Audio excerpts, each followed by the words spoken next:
우리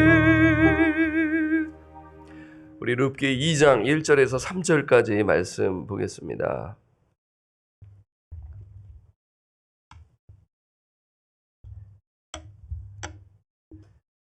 찾으셨으면 합독하겠습니다. 시작. 나오미의 남편 엘리멜렉의 친족으로 유력한 자가 있으니 그의 이름은 보아스더라. 모압 여인 룻이 나오미에게 이르되 원하건대 내가 밭으로 가서 내가 누구에게 은혜를 입으면 그를 따라서 이삭을 주겠나이다 하니 나오미가 그에게 이르되 내 따라 갈지어다 하매 룻이 가서 베는 자를 따라 밭에서 이삭을 줍는데 우연히 엘리멜렉의 친족 보아스에게 속한 밭에 이르렀더라. 아멘. 오늘 설교 제목은 날마다 하나님의 은혜를 의지합니다. 날마다 하나님의 은혜를 의지합니다라는 제목으로 말씀을 드립니다. 지난 화요일이죠. 우리는 베들레헴으로 귀향한 나오미와 룻을 보았죠. 여러분, 두 여인이 베들레헴에 돌아왔었을 때 어떤 풍경이 그려지나요? 1장 22절을 보도록 하겠습니다. 1장 22절, 지난 화요일에는 읽었지만 그 내용을 언급하지 않았죠? 자, 어떤 풍경이 그려졌는지 1장 22절 함께 읽겠습니다. 시작. 나오미가 모압 지방에서 그의 며느리 모압 여인 룻과 함께 돌아왔는데 그들이 보리추수 시작할 때에 베들레헴에 이르렀더라. 어떤 풍경입니까? 보리추수이지 않겠습니까? 이 풍경이 소개되고 있는 것입니다.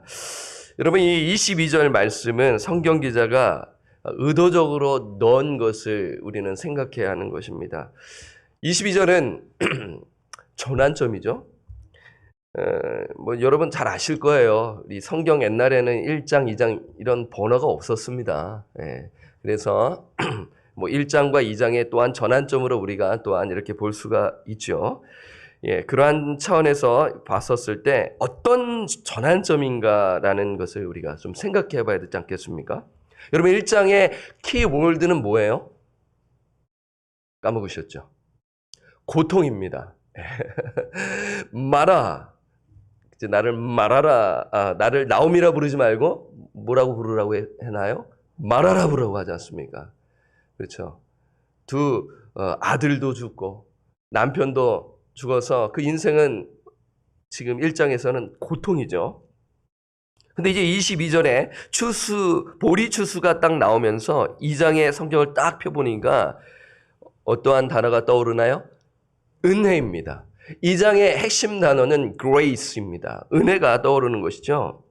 suffering에서 지금 grace로 지금 보여주고 있는 그 전환점의 구절이 22절인 것이죠.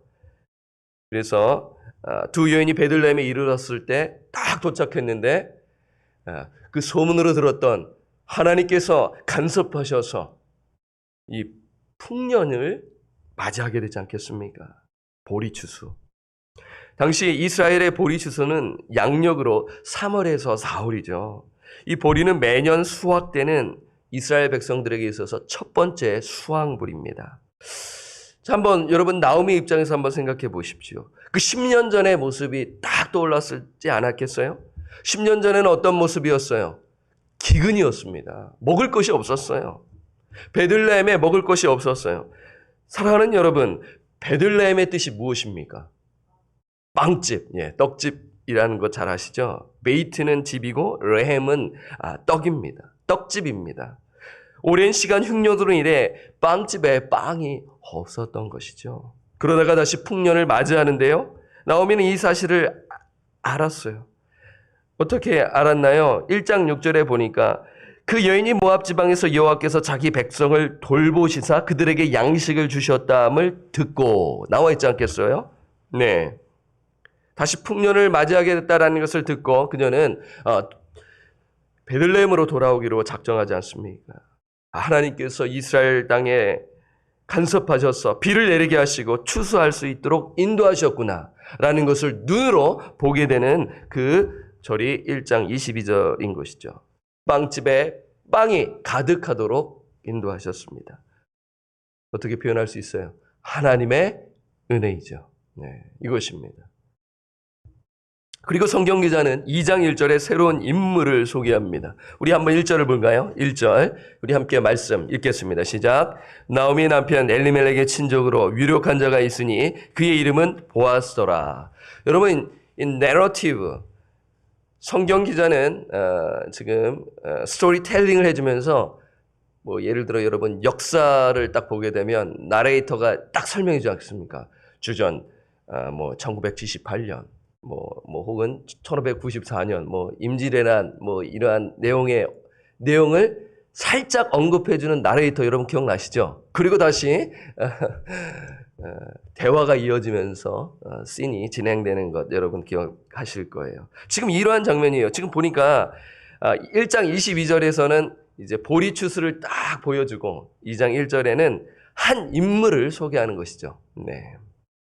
새로운 인물은 보아스입니다. 이 사람은 나오미의 남편 엘리멜렉의 친족이라고 하면서 지금 엘리멜렉, 그 죽은 그 인물을 지금 다시 꺼내면서 지금 스토리가 전개된다라는 것을 우리는 알 수가 있는 것이죠. 그리고 이 엘리멜렉은 어떤 사람이라고 표현되어 있어요? 유력한 자라고 표현되어 있습니다. 이 유력한 자는 보통 이 용맹한 자라고 하거든요. 근데 여기서는 부를 가진 사람으로 보는 것이 더욱 좋습니다. 그러니까 용맹한 자라고 할 수가 있어요. 그러니까 기드온을 향해 용사여라는 그 장면 떠오르십니까? 타작마당에서 그 혼자서 그 안에서 타작을 치고 있는, 바깥에서 해야 되는데 겁이 나가지고 안에서 타작마당 쳤던 그 기드온에게 천사가 이야기한 것이 그 용맹한 자인데 같은 단어인 것입니다. 근데 어떤 뜻도 갖고 있냐면요, 이 유력한 자는 부를 가진 사람이라고 보시면 됩니다. 여러분 뒤에서 보시면 내일 또 보면 아시겠지만 그는 땅과 종을 가진 그런 부유한 사람이죠. 단지 부자만 아니라 이 사람에게는 어떠한 것이 있었냐면 덕이 있었어요. 사람들에게 존경을 받고 있었던 사람입니다. 내일 볼 수가 있죠. 자, 이 보아스는 어떤 인물입니까? 하나님께서 이 보아스라는 인물을 사용하셔서 나오미와 룻에게 무엇을 베푸십니까? 은혜를 베푸시는 것이죠. 여기서도 우리는 이 보아스를 통해 하나님의 은혜가 임하는구나라는 것을 알 수가 있는 것입니다. 구체적으로 내일 볼게요. 하나님의 헤세드의 축복이 지금 임하는 것을 우리는 보게 되는 것입니다. 자, 그리고 2절과 3절을 보면 룻과 나오미의 대화가 소개가 됩니다. 자, 2절을 먼저 볼까요? 2절. 모압 여인 룻이 나오미에게 이르되 원하건대 내가 밭으로 가서 내가 누구에게 은혜를 입으며 그를 따라서 이삭을 죽겠나이다 하니 나오미가 그에게 이르되 내 딸아 갈지어다 하매. 지금 어떠한 곳에서 하는지는 알 수 없지만 아주 조그마한 허름한 오두막 같은 그 집에서 지금 시어머니와 며느리가 대화를 하고 있는 것이죠. 룻이 어머니에게 이야기합니다. 어머니, 제가 밭으로 가서 내가 누구에게 은혜를 입으면 그를 따라서 이삭을 죽겠나이다. 이렇게 말하니까 나오미가 듣고 말하죠. 내 딸아 갈지어다라고 이야기하고 있죠. 나오미와 룻은 아직 가난했기 때문에 먹을 것을 해결하기 위해서는 무슨 방법밖에 없나요? 이삭을 줍는 방법밖에 없었어요. 아마도 나오미는 이방 여인이지 않겠습니까? 하나님을 알고 있었어요. 나오미를 통해서 알고 있었지만 율법에 대해서 자세하게 모르지 않았겠습니까? 그래서 나오미는 룻에게 분명히 율법을 이렇게 이야기했을 거예요. 우리 이스라엘 법에는 가난한 자에게 이러이러한 도움이 있단다. 한번 이런 부분에서 한번 생각해보고 또 이렇게 추진해보지 않으렴. 이러한 대화를 나누지 않았을까, 이러한 상상을 해보는 것이죠. 레위기 23장 22절에 보게 되면 너희 땅에 곡물을 벨 때 밭 모퉁이까지 다 베지 말며 떨어진 것을 줍지 말고 그것을 가난한 자와 거류민을 위하여 남겨두라. 나는 너희의 하나님 여호와이니라. 라면서 레위기 23장 22절에 그 이삭 줍는 그 부분을 분명히 말씀하고 있는 것이죠.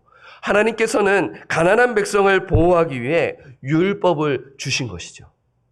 하나님은 섬세하신 분이십니다. 가난한 자가 이 땅에서 살 수 있도록 하기 위해서. 거꾸로 보세요. 인간이 얼마나 탐욕적이지 않겠습니까? 더, little more, 더 다른 사람을 생각하지 아니하는 그러한 그런 죄인이기 때문에 하나님께서는 율법을 주셔서 가난한 자들을 돌보라고 말씀하고 있는 것이죠. 그런데 이 절에서 우리가 주목해야 하는 표현이 있어요. 무엇일까요? 누구에게 은혜를 입으면이라는 표현이 중요하지 않겠습니까? 1장의 키워드는 고통이라고 했고요. 마라. 2장의 키워드는 grace라고 드렸어요. 그래서 은혜라는 단어가 쑥 들어오기 때문에 2장을 여러분 쭉 보시면 은혜의 동그라미를 치시면서 묵상하시면 좋아요. 저는 이미 다 동그라미를 쳤고요. 이제 나중에 설교 시간에 또 말씀을 드리겠습니다. 여러분, 누구에게 은혜를 입으면 라는 표현은 어떤 의미가 있나요? 이것입니다. 자비에 의존하겠다라는 의미가 있어요. 자비. 하나님의 은혜에 의지하겠다라는 의미가 있는 것입니다.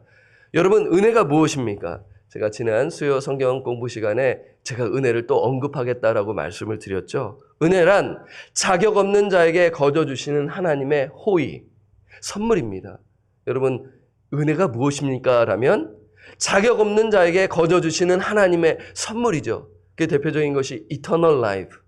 너희는 그 은혜에 인하여 믿음으로 말미암아 구원을 얻었나니 이것이 너에게서 난 것이 아니요 하나님의 선물이라. 행위에서 난 것이니 이는 행위에서 난 것이 아니니 이는 누구든지 자랑하지 못하게 함이라. 에베소서 2장 8절에서 9절 말씀이죠. 여러분, 룻의 형편을 보면 우리는 이해할 수가 있죠. 첫째, 그녀는 이방인입니다. 이스라엘 백성들은 감사하는 제목이 있는데 이방인으로 태어나지 않게 하시며 하나님 감사합니다 라며 그렇게 기도했다는 그런 문헌이 있어요. 그럴 정도로 이방인에 대한 차별이 심한 것이죠. 그래서 이 이방인 룻이 이 땅에 왔었을 때 상당히 그러한 고통과 차별이 있었지 않았을까 이러한 생각을 해보는데, 여러분 성경 기자는 의도적으로 22절을 보세요. 1장 22절을 보면은 어떻게 그녀의 신분을 이야기하나요? 모압 여인 룻 이렇게 표현하죠. 그렇죠? 2장 2절 보세요. 모압 여인 룻. 예. 의도가 있지 않겠습니까? 그냥 룻이라고 얘기하면 되잖아요. 그냥 이방 여인이라고 하면 되잖아요. 근데 모압 여인 룻. 시사하는 바가 있지 않겠습니까? 예, 뒤에서 말씀을 드릴게요. 이때는 사사시대입니다. 예, 시대적 배경을 알면 이것이 하나님의 은혜임을 알 수가 있는 것이죠. 둘째, 생존의 수단과 방법이 없었어요. 물론 그게 자격 없는 그런 부분으로서 우리가 기준으로 삼을 수 없었지만 그만큼 밑바닥 지금 그 가운데에 있다라는 것이죠. 모압에서 돌아올 때 빈손으로 돌아왔습니다. 아무것도 없지요. 누군가의 도움이 필요한 것입니다.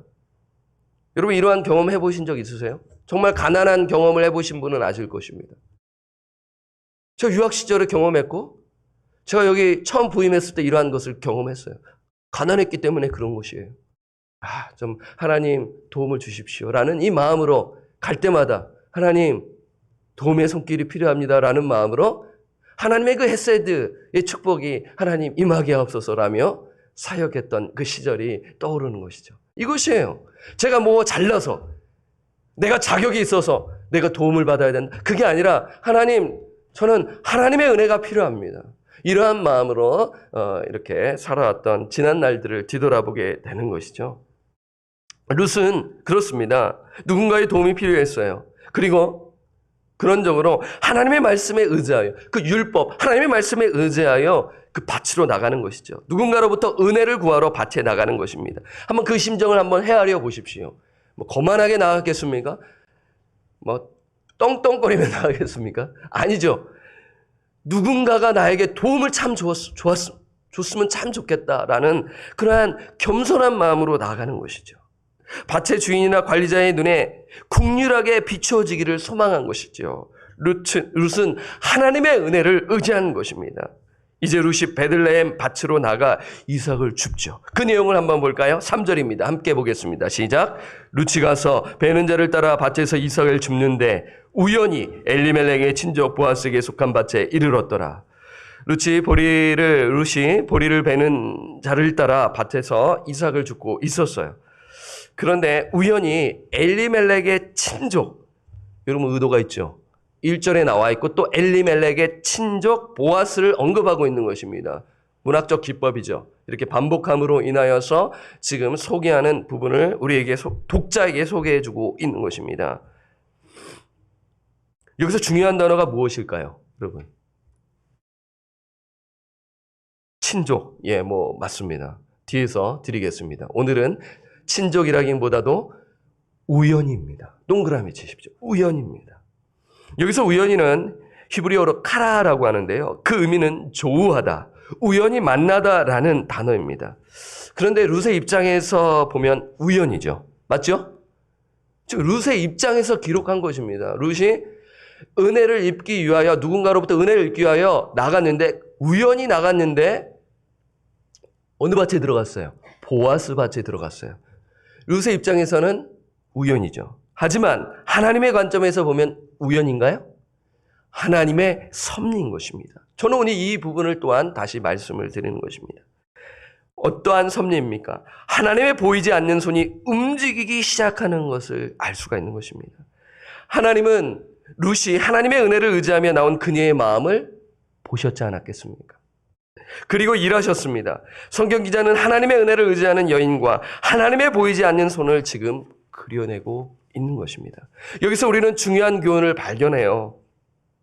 그 말씀을 드리기 전 제가 이미 드렸지만 이 장면이 언제 이루어진 일인가요? 사사시대라는 것을 여러분 기억하시고 이 말씀을 보셔야 하는 것입니다. 사사시대는 어떤 시대예요? 사사기 21장 25절에 보면 그때 이스라엘에 왕이 없었으므로 사람이 각각 자기의 소견에 옳은 대로 행하였더라. 자기의 소견대로 옳은 대로 행하였더라. 자기가 만든 신으로 하나님을 믿는다고 했던 그런 타락한 시대인 것입니다. 하나님을 예배합니다. 하나님을 경배합니다. 그러나 한쪽에는 자기가 만든 신을 섬기고 양다리 걸치면서 하나님을 잘 믿는다고 라며 착각하며 살았던 시대인 것이죠. 자기의 소견대로 살았던 시대는 자신의 힘과 능력으로 살았던 시대라고 볼 수가 있는 것입니다. 이러한 시대 속에서 이방 여인 모압 여인 룻은 하나님의 은혜를 의지하며 보리밭으로 들어가는 것입니다. 하나님은 하나님의 은혜를 의지하는 자를 가만히 두지 않으십니다. 보이지 않는 하나님의 손이 개입하셔서 그 여인을 도우시는 것이죠. 그녀 입장에서는 우연이죠. 근데 우연히 들어간 밭이 누구의 밭이에요? 보아스의 밭입니다. 그런데 그것은 룻의 입장에서 기록된 것입니다. 하지만 하나님의 입장에서 보면 하나님의 섭리인 것입니다. 따라서 룻과 보아스의 만남은 우연이 아니라 하나님의 섭리이다라는 그러한 영적 교훈을 볼 수가 있는 것이죠. 하나님의 주권적 섭리인 것입니다. 이것이 하나님의 은혜입니다. 2장 1절에서 3절에 나와 있는 이 관통하는 하나님의 은혜, 그것을 하나님의 헤세드의 축복이라고 정리할 수가 있죠. 구체적인 그 부분은 내일 좀 상세하게 나누도록 하겠습니다. 그렇습니다. 하나님의 은혜를 의지하는 자를 향한 하나님의 보이지 않는 손길이 있다라는 것을 여러분 기억하시기를 바랍니다. 오늘 이 아침에 우리는 하나님의 은혜를 의지하며 모였고 함께 부르짖으며 기도할 것입니다. 하나님의 보이지 않는 손이 여러분의 인생을 주관하실 것입니다. 여러분의 가족을 이끌어 가실 것입니다. 우리의 교회를 이끌어 가실 것입니다. 하나님의 은혜를 의지하는 자에게 말입니다. 그냥 단지 왔다 갔다 출석하는 자가 아니라 하나님의 은혜를 의지하며 하나님을 찬양하고 그 말씀에 따라 순종하는 자를 하나님께서는 보시고 하나님의 보이지 않는 손이 개입하셔서 일하실 것입니다. 하나님의 은혜를 날마다 의지하며 사시는 저와 우리 성도님들 되시기를 부탁드리고 축원합니다. 아멘. 우리 하나님